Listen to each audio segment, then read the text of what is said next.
Morning thoughts, morning thoughts, morning thoughts. Welcome to SouFLoTV again, everybody. It's your host with the most. Let's start out the morning with a little Shano. 30 seconds of Shano. See it here. Give thanks you alive. One mouth a shot, man skip and dive. But anyway, man, make it out, man still survive. Chano, me give thanks, me live to see the age. Give thanks in a them a days. Give thanks in a them a last days. All right. Chano, me vex my friend, them no live to see the age.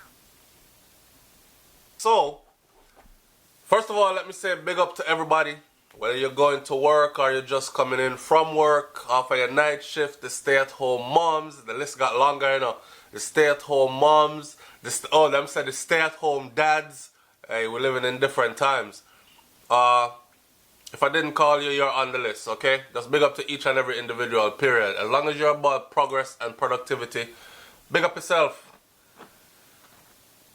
The ones who work Monday to Friday and today is your day back.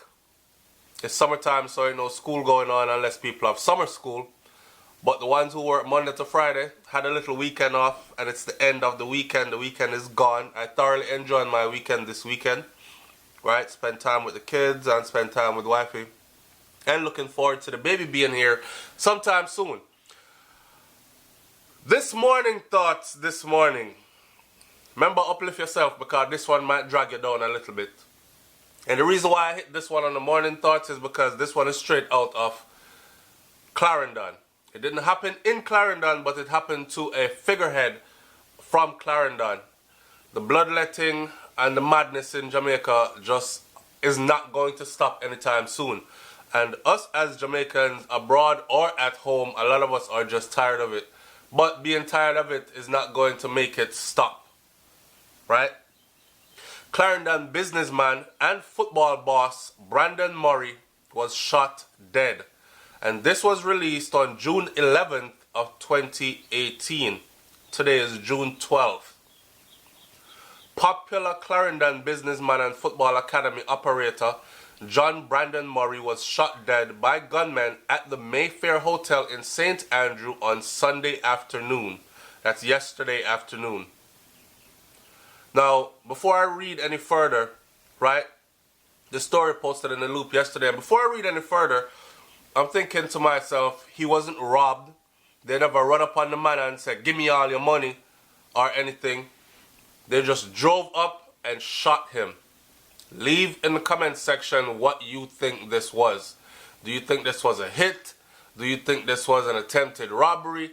Do you think this was some extortion gone wrong? Hey boy, I have to pay this much by this day. Me not paying no money, you know. Alright then, they are dead. And this happened. What do you think this was? Given the fact that he was gunned down in this manner. Murray is from Clarendon Park community in southeast London. Big up to my London family. When I must have that on my mind. Murray is from Clarendon. From the Clarendon Park community in southeast Clarendon, where his family has long been in farming, especially freshwater fish, and operates a very popular eatery among other business interests along the island south coast. Alright, so you see where my whole thing about extortion, not paying up, pressure the family, grab a family member, make them know, say, this is what we mean. Murray operates Sporting Central Academy, which for some time now was a staple in the National Premier Football League and has since been close to claiming a top spot in the top tier of local football. Reports are that approximately 5:15 p.m. the 47-year-old was driving on King's House close, and upon reaching the hotel, he was attacked by men traveling in a vehicle. Almost got to the hotel, attacked by men traveling in a vehicle. The men just opened fire, hitting Murray several times before driving away from the location. The police were summoned and the businessman was found suffering from gunshot wounds. You know the rest of the story. He was rushed to the hospital where he was pronounced dead. A team of police officers is still at the location trying to carrying out investigations. So, you know, it's crazy because when we talk about stuff like people going back home, opening businesses, taking your hard-earned money you've saved over the years in whatever foreign country you're from. A lot of us are from places where the money is way more than what it is in Jamaica as an exchange rate, which would give us a little leverage to be able to go home and say, open a business, start a productive business, hire some people even, right? Be somebody in your community, somebody progressive, productive, somebody contributing. And a lot of people are afraid to do so. And they're afraid to do so because of situations like these. He's not the first businessman to be attacked and killed in this manner in Jamaica. And it leaves a wide open space there for one to think, I'm not taking those chances. I'm not taking those chances because we can't deny that we've long heard about extortion in Jamaica and that it's big. A family member of mine, when I was going to open a business in Jamaica, said to me, "Cause you're not considered Jamaican here." And I was very offended at first, and I said, "What do you mean me not considered Jamaican here? Jamaica me born and grow." He was like, "No, you left Jamaica early. You left Jamaica from your picnic, so you're not considered Jamaican here, and when you come back to open a business, they're going to look at you like you're a foreigner. You're going to be considered a foreigner. You better know people, and you know what I mean by know people, which part you're going to open the business. Me not talk about just know regular people." And I was very naive. I was like, "What do you mean know people?" Him said, "Alright, I'm put it to you like this. When you open your business, you see the other people them where the business around you, they're gonna make sure that nobody come to your business." I said, "How can they do that? If my advertising is up, right? And in today's days, this is me being naive, in today's day and age, you can go up on the internet and advertise your business, use the internet for its power, its worth, and so on and so forth." And I talk about, my cousin said, "No man, no. That's not what I'm talking. I'm talking about they're gonna make sure that nobody don't come to your business. Or people are afraid to come there, or they will lock it down." I started to get the point a little bit. And then I started seeing stories like these. And I said, okay. And then he also said, the family member also said, when you don't have to deal with your competition, because your competition is not just being there as a competition, a lot of them go through lengths to make sure that your business does not prosper and outdo their business, especially if you're in the area doing the same business. Then you have to go deal with badman and gunman, extortionists, which is a very big business in Jamaica. So, in saying all that, I'm just looking at the wider picture, how people are being scared away from going back to and investing in Jamaica.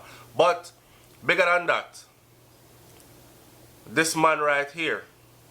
Interestingly, it was the second case of murder at a hotel in the St. Andrew area in recent time, with men traveling in cars having featured in both incidents. In the first case, it was a policeman who was on suspension, and the policeman was working as a security guard at a nearby hotel when he was shot because he went to investigate some mysterious presence of men in a car at a hotel's property in the wee hours of the morning. When he went over there, they just opened up fire on him, opened up gunshots on him, and drove away.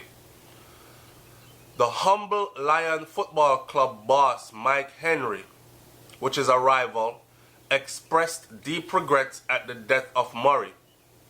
In a quick response, Central Clarendon Member of Parliament Mike Henry, who is also head of the Humble Lion Football Club, which presently rules the roost in Clarendon football, expressed deep regrets at the death of Murray, whom he described as a dedicated individual to the sport of football. Watch this.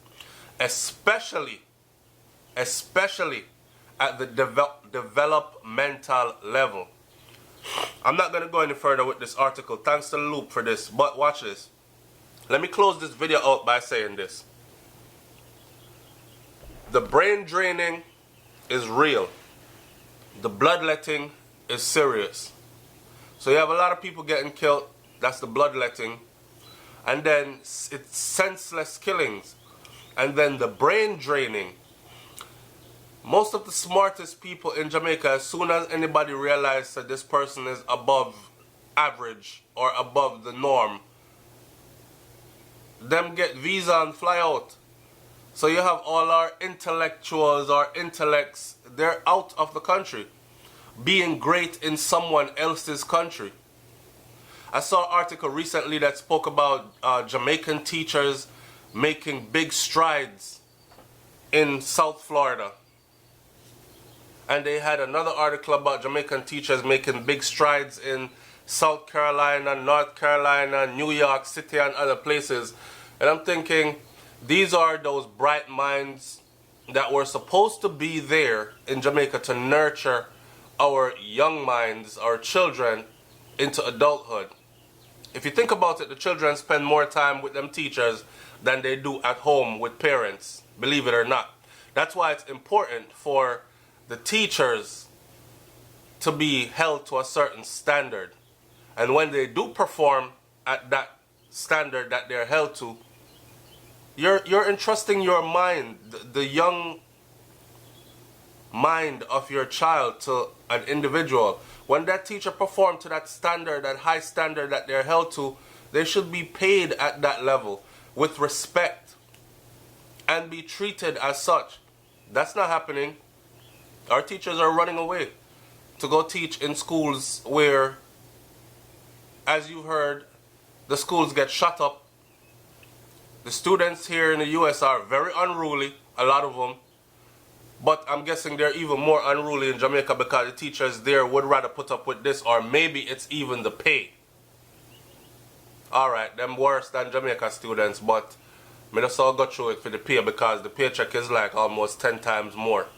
And then I can really do something with that. Pay off my student loan them. I chose to become a teacher in this career field and support my family through gainful employment. I don't know, but the brain draining is very real. And what's going to be left of Jamaica when all the bright minds are exported out of the country? Just a bunch of ignorant people who, majority of them, can't hold a decent reasoning, quick to kill, want fast money, will do anything for money, including kill for it. It's a sad situation, man, but it is what it is at this point. So I'm gonna close the video now by saying rest in peace to this brother, and I hope his family finds peace. But we know the truth about this. It's not gonna end no time soon. Hear what? Have a wonderful day, yeah? Wake up today and be thankful and be grateful. Yes? Alright, love someone around you today. More importantly, show yourself genuine love today. It's SouFLoTV, man. Thanks for tuning in. If you didn't watch the live last night, the live was really live. Alright? I'm up out of here. Peace.